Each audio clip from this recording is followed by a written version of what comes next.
Good morning, America. Hubert Johnson here. I just got distracted by a last minute email.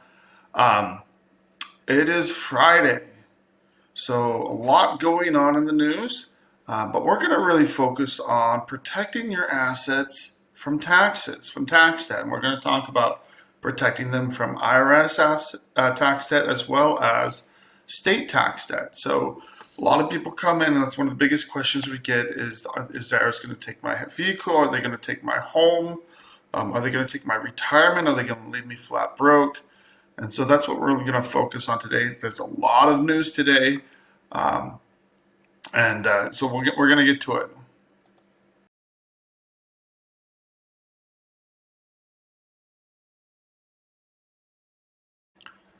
Welcome back, everybody, and thank you for watching us here at Taxes Made Easy live or on rebroadcast. And biggest thing that happened in the news last night was, of course, the presidential debate. I'm not going to dive into it, mainly because a lot of it is just snippets and making both sides making unfair attacks on the other side for sound bites, etc. I would definitely read up on it, though, and that's what I tried to do. I look at the left and the right and kind of get an idea, a sense of what really happened and what's going on. The biggest question is about Biden's age and mental ability to continue. So, which kind of begs the question: who's calling the shots now in the government? But again, not going to spend much time on that at all, because again, everything is going to be parsed and regurgitated 1,000 times, and that's something you should read up and decide for yourself. Watch some of the clips and get informed. So the first article we're going to share is actually directly from the IRS. Just another notice, there's for more tax relief, and this is for people in Mississippi affected by winds, tornadoes, and flooding. So again, if you're in these counties in Mississippi, it doesn't list the counties. So again, they have the tax disaster relief page to go to and see exactly which areas of the country are covered. So right here is the list of the counties: Hancock, Hinds, Humphreys, Madison, Neshoba, and Scott counties. So what happened? There are certain tax deadlines that are extended out to make estimated tax payments. Those have been put out for you as well. So it basically reduces penalties and allows people to recover while dealing with these disaster areas that have been hit hard. So a little bit of funny here. We're going to go to McDonald's says verdict is in. U.S. customers do not like the McPlant burgers. Now, to be fair, this is having some success in Europe and other areas, but they're trying it out. And they're trying different things, and this is good that they're trying different things, seeing what works and what doesn't. And so in the United States, it just flopped. So they're saying we're going to make investments in chicken and other alternatives. So good for them, trying different things. So again, it flopped in 2 different markets. So to test it out, they chose 2 very different markets: San Francisco and Dallas. And if a McPlant burger can't do well in San Francisco, it's probably not going to do well anywhere. Again, this is United States market, and you have to think about who McDonald's customers are. So most people eating vegan food are not probably going to McDonald's.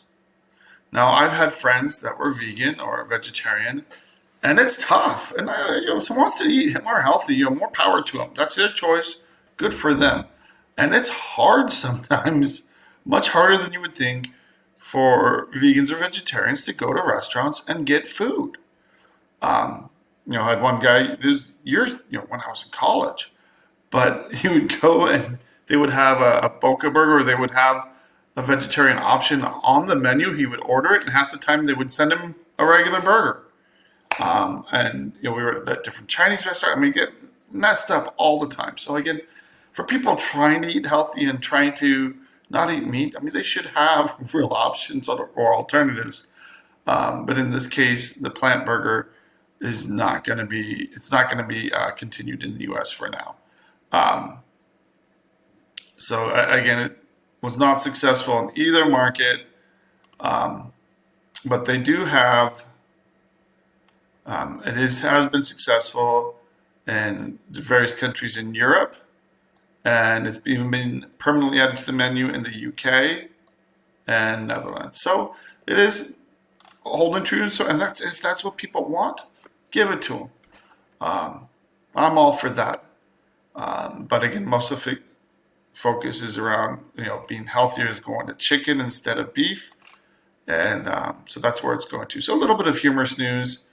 It is Friday. The next article, you should laugh. So I always like to share with my kids.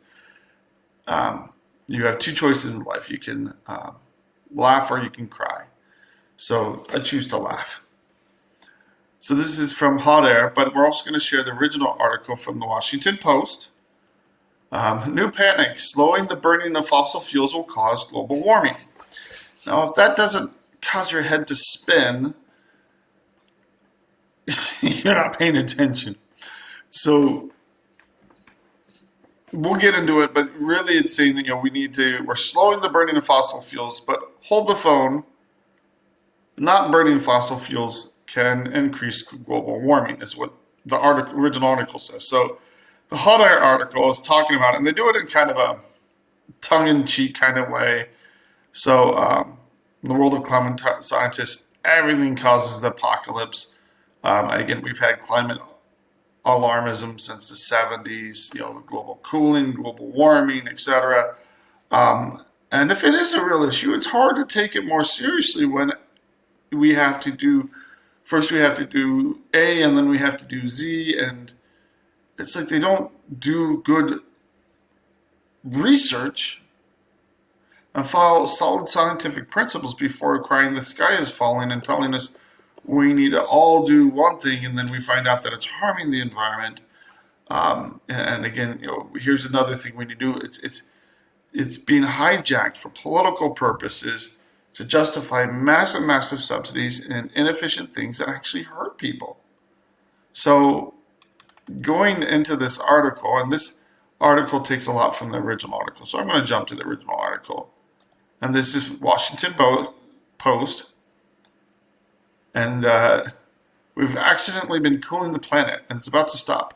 Why? Because a small part of what we've been burning is sulfide, and sulfur is known as a pollutant. It's a dangerous pollutant to human beings.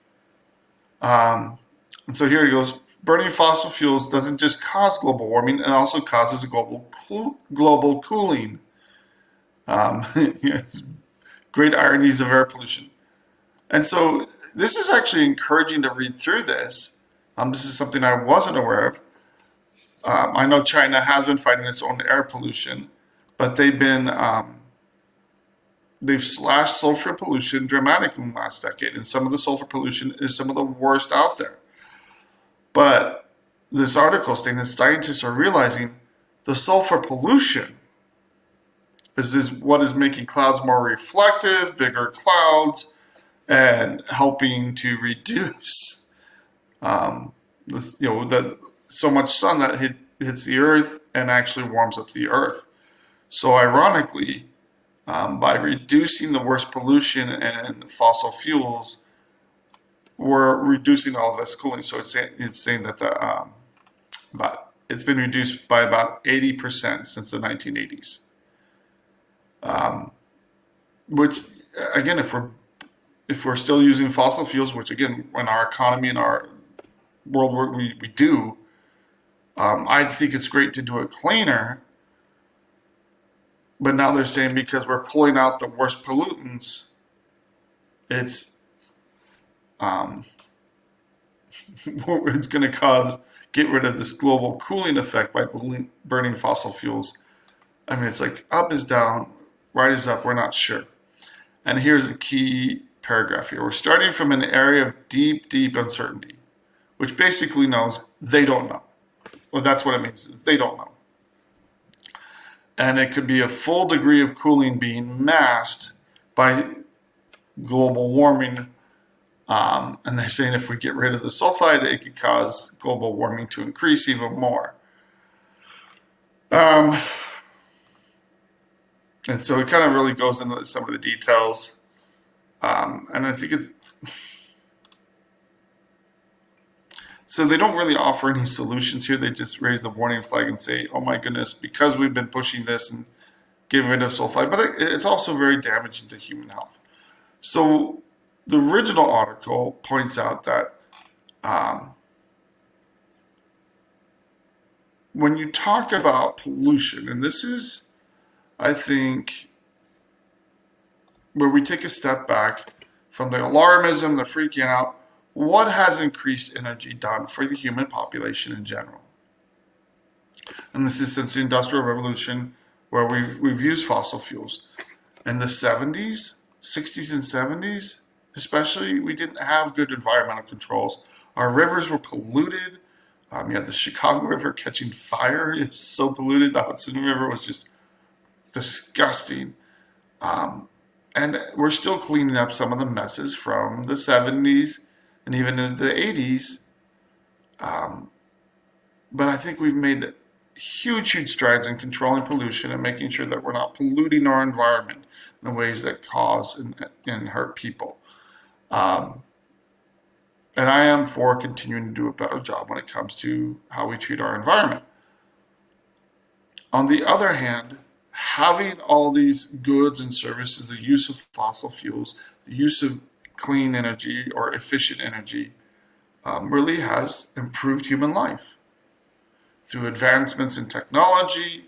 And the argument goes that the increase in energy overall has drastically improved human lives, but also human lifespans as well. So access to better medication, better health treatment. People have better goods and services. If anything, it's making us too soft and fat here, especially in the United States. That's another concern. But so there's two sides of every coin. And I think part of it is I'd love to see more solid science. And again, where we're spinning around in circles, instead of actually doing what's best for the country and for our future, our kids. So we're coming up on another break, and then we're going to focus on some other major things affecting the economy at large, and then move on to our main topic of the day. So stay tuned. We'll be right back in just a little bit. Next couple articles are going to be about inflationary pressures on drug prices, housing, and what is really going on with inflation. So stay tuned, and we'll be back in just a few minutes.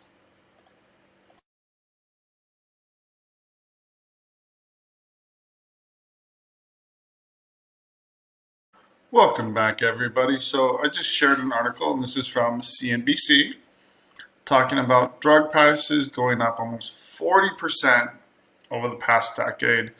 And most of that has been within the last few years. So again, cost of prescription medications has gone up 37%, and average Americans spend $16.26. But for those that are suffering, those that are dealing with health issues, it can be cost of prescription drugs can be very prohibitive. So again, it just kind of goes down and breaks down the different costs and what they're looking at. And if you haven't heard of GoodRx, this is a way to save a lot of money on this. So again, it's a simple plan. You don't even have to pay for it, but it's a great way to save some money. And then again, when it talks about Medicare Part D plans, the number of percentage of medications has dropped 19% during that period because they're just too expensive. So again, this is part of inflation that's hit our economy, um, and it's just hurting more and more people. So there are ways to get around this using GoodRx or other alternatives, but it's a lot of times when people have uh, serious health issues, they don't have much of an option here, and they either have to use up all their assets and then get on Medicare, or again, it takes a huge blow to them. So we're going to jump next to talking about energy bills.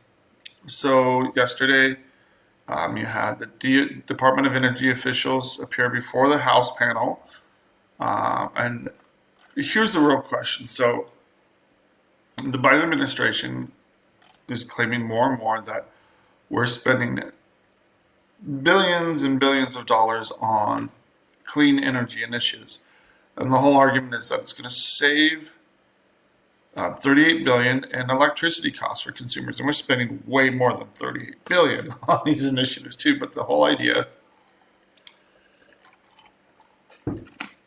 is to go zero to no carbon output. So again, we're saying that it will save.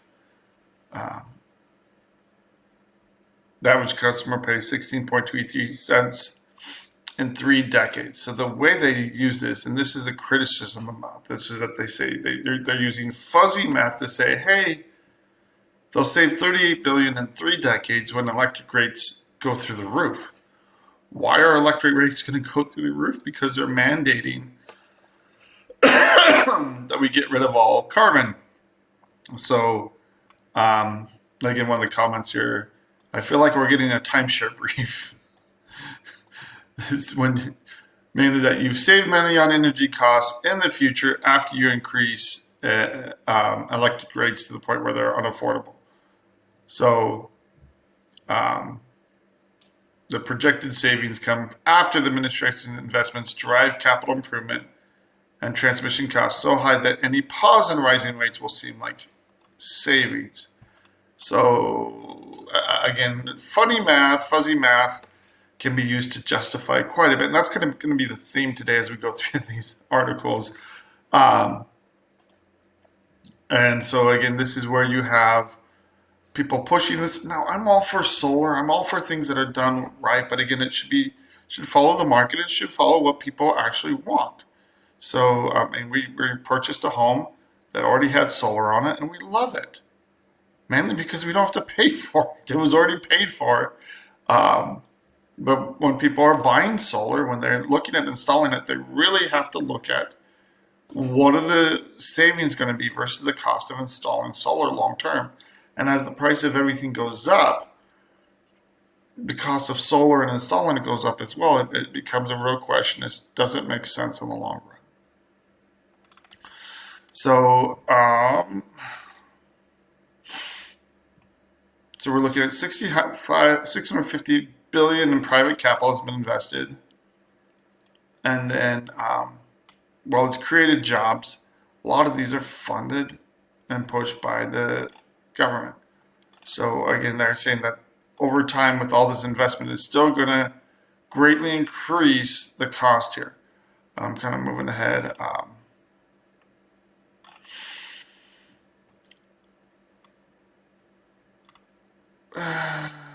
And the main thing is right now, it's really hurting people going paycheck to paycheck. And that's the biggest thing. You're increasing the cost now. You're making it much more difficult for them to get by. Now, there was one section where I was talking about how much they want to increase it.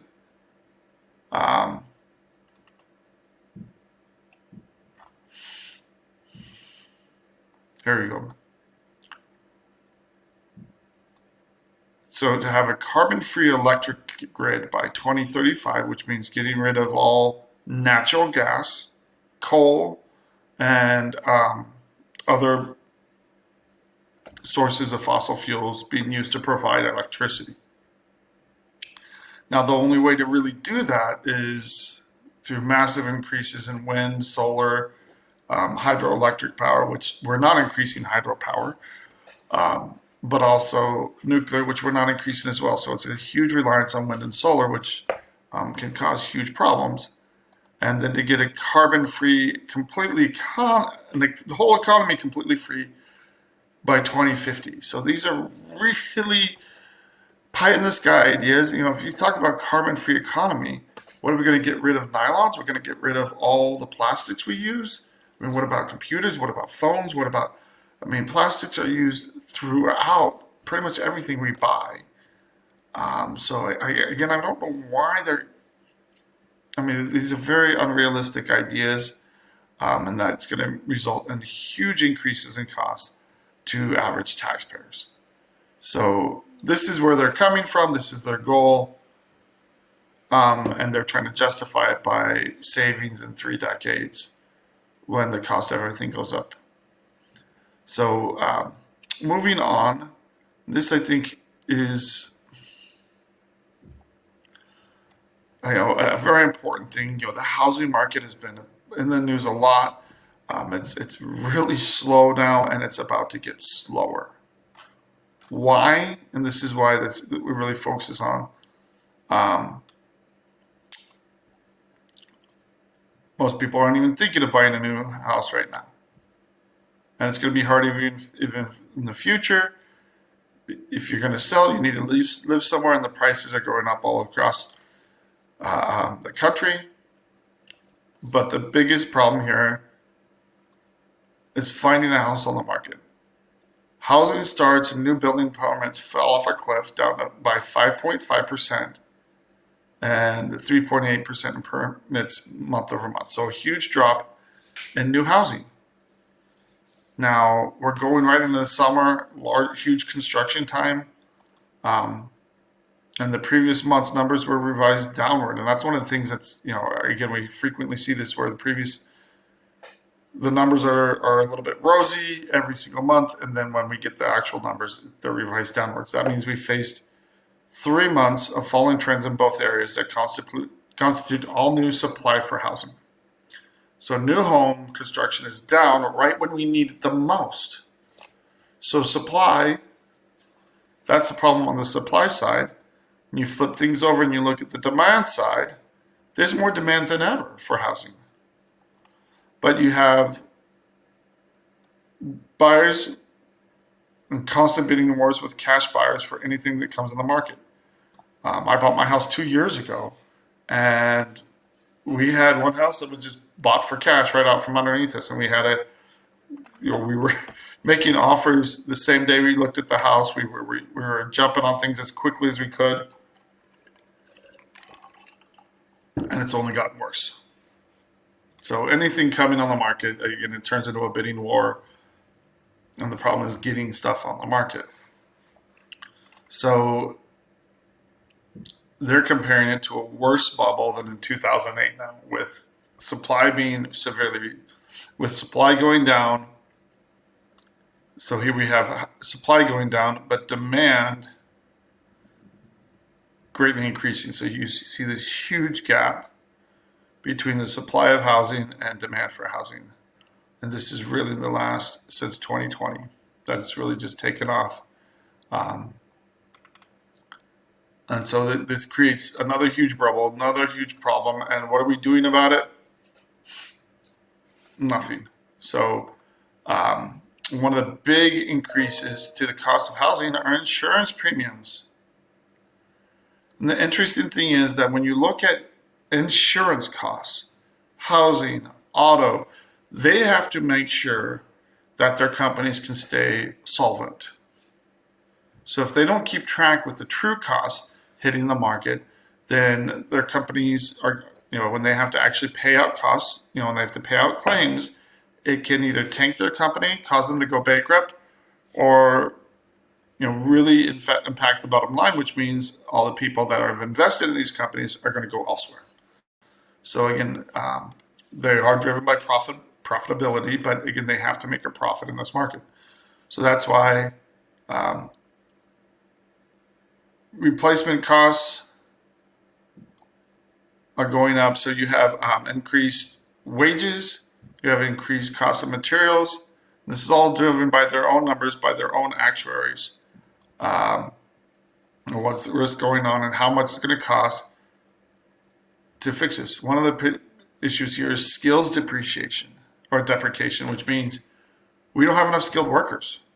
When you don't have enough skilled workers, you have to pay the people that are skilled a lot more money. So we need more people in construction. We need more plumbers, electricians, all of that. And that's not being pushed by educational system. The idea is everybody should go to college. It's a disservice to our students to tell everybody they need to go to college. And then you have the inflation is affecting all the materials that go into the house. And so when you look at the increase in housing insurance and vehicle insurance, it really is based on inflation numbers as calculated by the companies themselves compared to CPI. So the government numbers, again, this really goes into a lot of these numbers are pure fantasy at this point. It excludes rent, it excludes insurance, it excludes health insurance, and then they can't measure added fees and shrinkflation. Again, ways companies are trying to survive and get by with all the crazy things happening in our economy right now. So talking about statistical razzle-dazzle here, when you get rid of that, and this might be a little bit over the top, but they're saying that we have the worst 3 years of inflation since the Civil War and Revolutionary Wars. I don't know if it's that extreme, but something to be very aware of. And so I want to just touch on real quick the whole Kenyan thing. Excuse me, because it's a picture of where we might end up if we don't make real change to our system. And the interesting thing is you have President Ruto. He's still in power. They withdrew the entire tax bill, so they're trying to increase taxes by about $2 billion. You had protesters storm the parliament, set it on fire. Police fired back. Apparently 26 people were shot because the police tried to use non-lethal means, tear gas, water cannons, and then resorted to actual bullets when they couldn't control the situation. Now the military has been brought in. So he withdrew the tax bill, but he still has protests ongoing. And the problem with protests, and this is why politicians react to protests, is it's very counterproductive. They want to improve the financial situation of the country. Protests stop economic activity.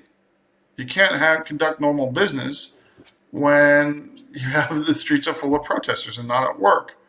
So again, it's a very tough situation, and there's plenty of reasons for criticizing Ruto that it wasn't thought out, that this is way too much at one time, and now they're demanding for his resignation when he was legitimately elected, as legitimately as happened in Kenya.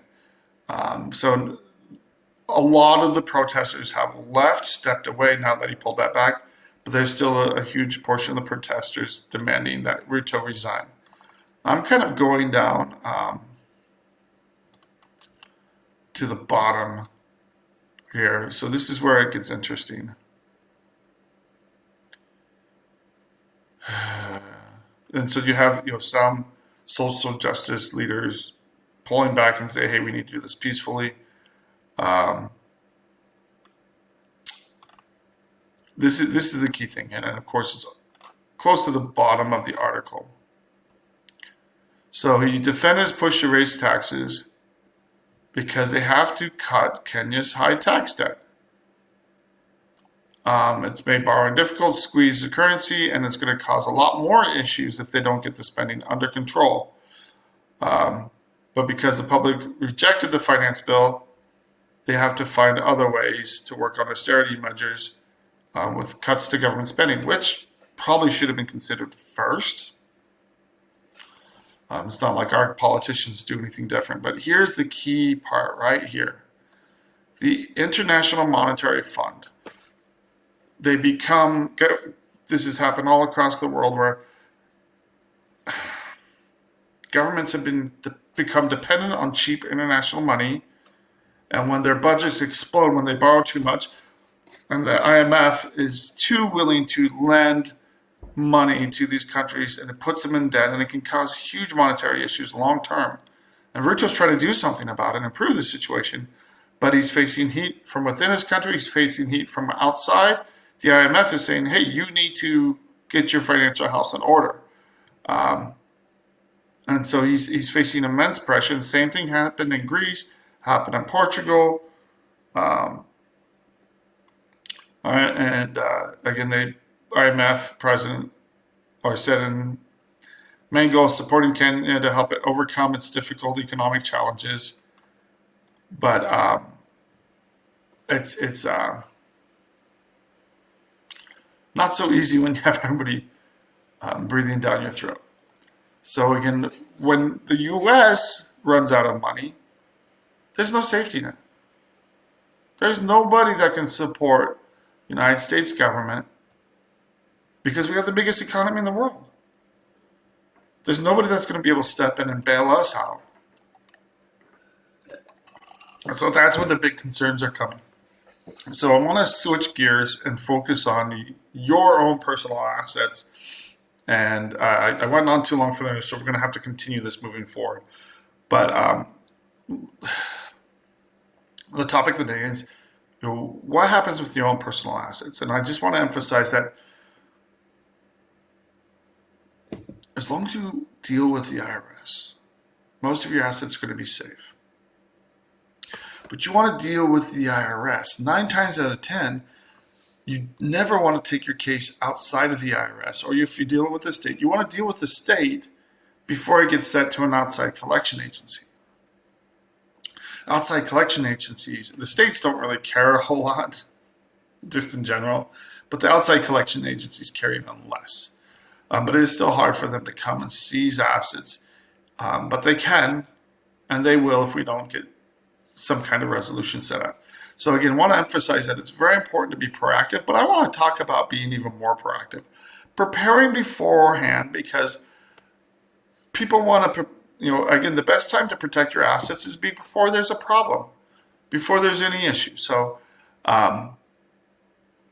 when you purchase your vehicles, if you don't have equity in them, nobody's going to touch them. Nobody's going to come after them. If you have a home and you have them that don't have equity, or you don't have a lot of equity in your home, nobody's going to touch it. Nobody's going to mess with it because it's not worth it. And they do take an 80% valuation of your home. So if you have a $500,000 home and owe $400,000 on it, they're going to ignore it. And we're going to really dive into this when we come back from the break, and that'll just be in a couple minutes. So hold tight, and I will continue the conversation.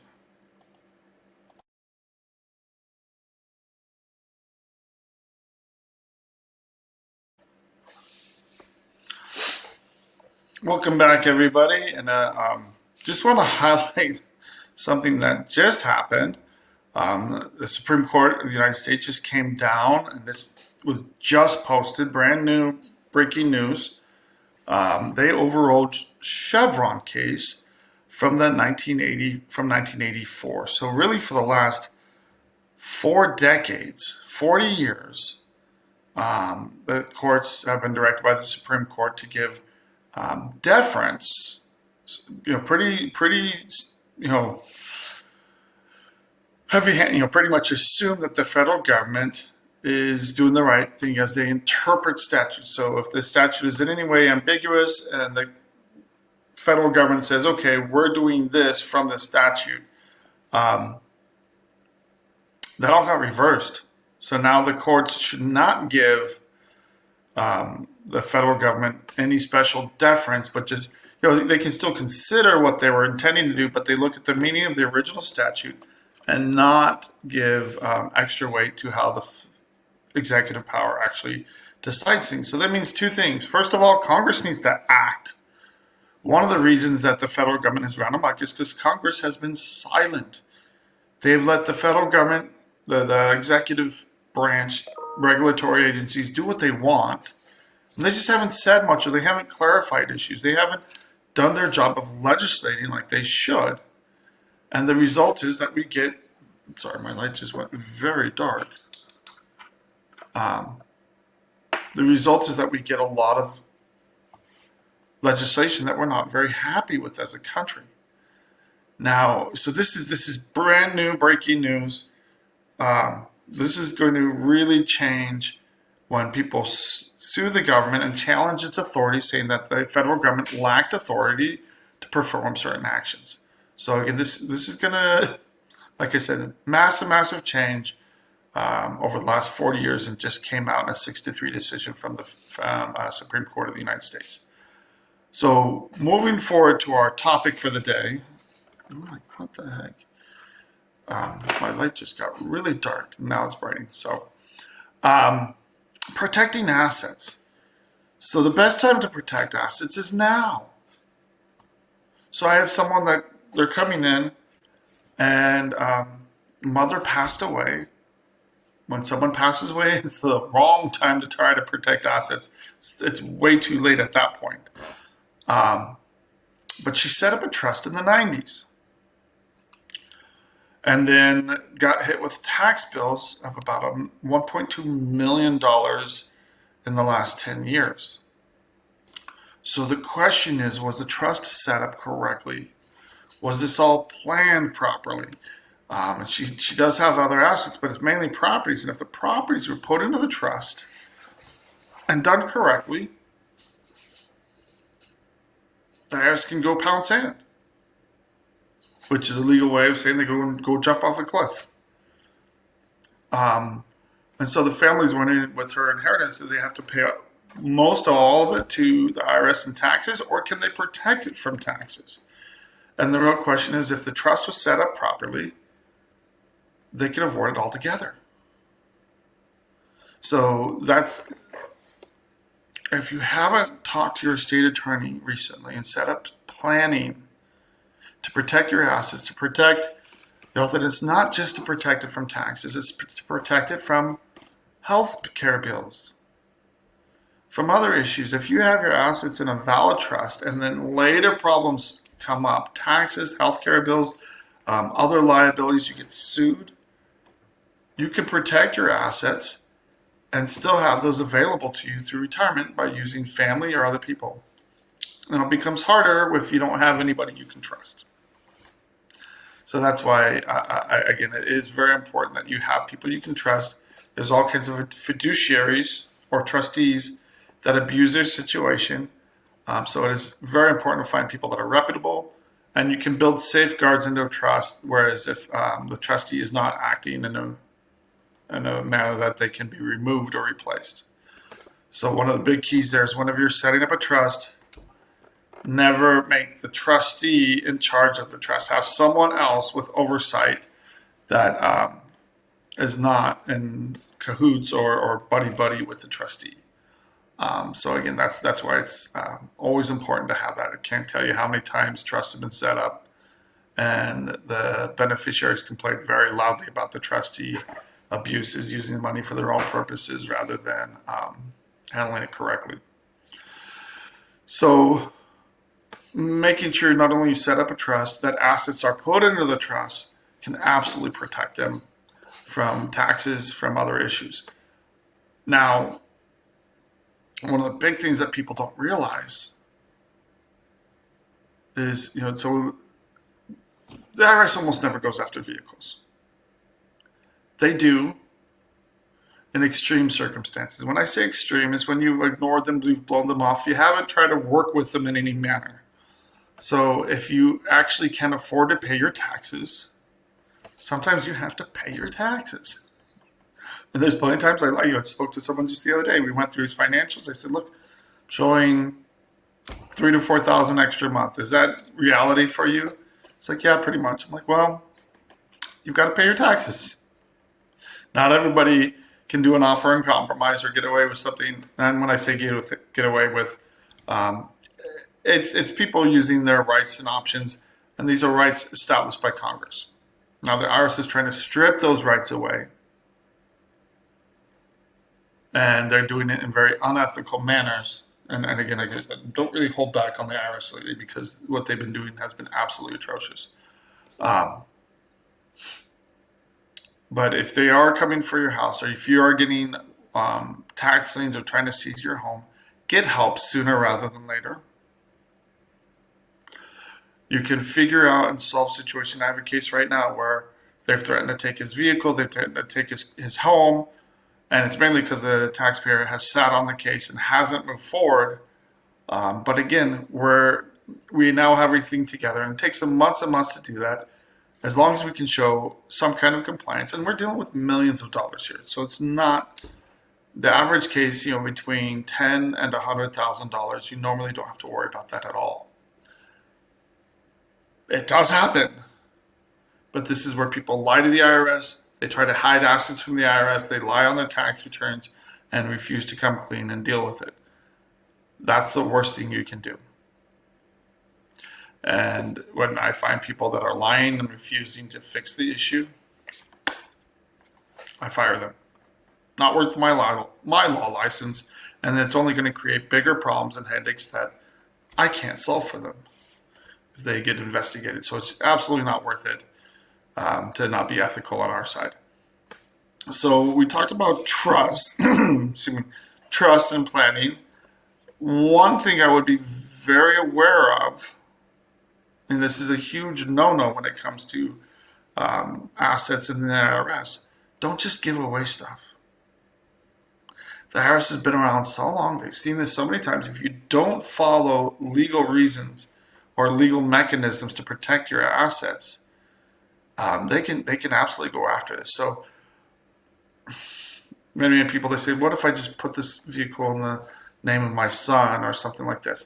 You can sell it to him, but do it for fair market value. You can transfer a home, and I've helped do this with where they actually went through a realtor and they actually sold the property to their parents, who actually refinanced their house in their name.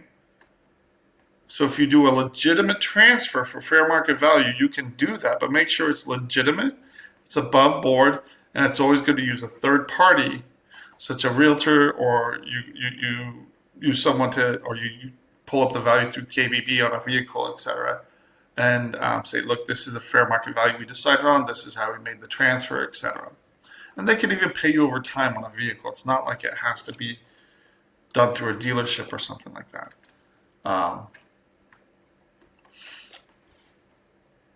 Retirement assets are a big, big problem for many people. Now, you want to build retirement assets throughout your lifetime.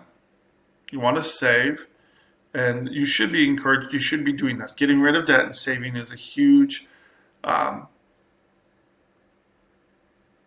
That's what leads to financial success and financial freedom as people enter retirement. You might want to consider putting some of those assets into a trust as well. But again, talk to a financial advisor, but also talk to, taxes do go up with assets in a trust as they gain equity. So the way most retirement assets work, if they're vested, if you have a legal right to them, then the IRS and state taxes will absolutely go after those assets, which can be very frustrating. They don't care that you're going to get hit by a nasty penalty for early withdrawal. They just don't care. If you have those assets and you're prepared, they'll go after them. Once you enter retirement, however, this is where the situation changes, and I've tried to explain this, and it's easy to get this confused. So a lot of people think that you have to have assets in some kind of retirement vehicle, like a 401k, IRA, 403b, something like that, to have that protected from the IRS. First of all, it doesn't protect it from the IRS, but once you retire, any assets that are being used to support you in retirement are considered retirement assets. So investments, so let's say you retire and then you start drawing from your 401k. Perfect example, I had this teacher, had about $450,000 in retirement assets, owed the IRS around $80,000. She retired, and just on her retirement was still not making enough money per the IRS analysis to meet her needs. So she started drawing $500, whatever, from her retirement monthly to supplement her income in retirement and provide for a basic standard of living. She wasn't going to Hawaii, she wasn't going to Cancun on vacations or whatever, but she was living a normal lifestyle and starting to draw off her retirement now that she had reached retirement age. And there's two things that qualify for this. One, if you become retired by age. Two, by health. So I have a case right now, a gentleman's 64, and he's getting special consideration because he's disabled. He's not quite 65 yet, or he's turning 65 soon, but he's getting special consideration due to health considerations, but also due to his age. But if you can't work anymore due to health considerations, you fall into that retirement category where you can start drawing off your retirement. And once you start doing that, you protect those assets. This actually works for rental properties too, even before retirement. If you're using that money as an income stream to support your either your ability to pay or support your family, the IRS usually almost always ignores those rental assets as an asset, and they treat it like an income stream. Now, the offer and compromise unit has been breaking all kinds of rules and changing all kinds of policies. That's a different story, but that's just because the IRS is trying to reject every offer they can lately. But when you're dealing with collections, you can absolutely protect rental properties. Now, again, smart thing with rental properties, put the asset in some kind of a trust. Plan this through, prepare, and really you should be working with the financial team. So you should have a CPA, or a tax preparer, you should have an estate attorney, and you should have access to a tax attorney for the bigger questions and how to avoid issues with collections in the future. If you're prepared, you'd be surprised about how you can plan things out, and you might spend a few $100s talking to some attorneys and getting good advice, but it can save you hundreds of thousands of dollars and tax issues and avoiding not only tax issues but other healthcare costs and other issues by having your assets protected for you and your family. Before I wrap up, I also want to focus on one of the more common mistakes, and this is, again, if you in many states like Arizona, you can avoid probate just by transferring assets to someone else's name. And again, check with an estate attorney. This isn't my expertise, but I see a lot of people that they'll go and they'll put their son's name on a house with them. And they'll go and whoever they're trying to pass the property to and make sure everything's taken care of before they pass away. If there's no issues, if there's no tax debt, if there's no other health issues that arise, that's usually fine. The problem comes when there's liens filed, or if that other person, the son or relative, has tax issues. Then the IRS or the state can go after the property that their name is connected to, even while the original owner is still alive, because they have ownership interest in that property. So make sure you're planning this out. If someone does have an issue like that, make sure it gets taken care of. That way you don't have an issue, or you don't have the IRS or state coming to seize property just because someone's name was put on a property. If it's a checking account, again, which is very, very common, the account can be levied by the state or federal government. And if it's truly not their money, all you have to do is prove it to them and you can get that reversed. But again, there's time limits on that, and it's always easy to prevent it. So it's better to do it through a trust as a trustee. And again, the more assets you have, the more it makes sense to set up these arrangements to protect your assets from taxes or other debts as well. So message of the day, plan ahead, get good advice ahead of time, so that way when life does happen, you and your family are prepared. Not only whether whatever storms happen to you personally, but also the bigger storms that happen in the economy at large. So happy Friday. I hope everybody goes out and has a great weekend getting ready for the 4th of July. And, the lights, it's dimming again, tell me that I need to wrap up. And again, if you have any questions, just call us.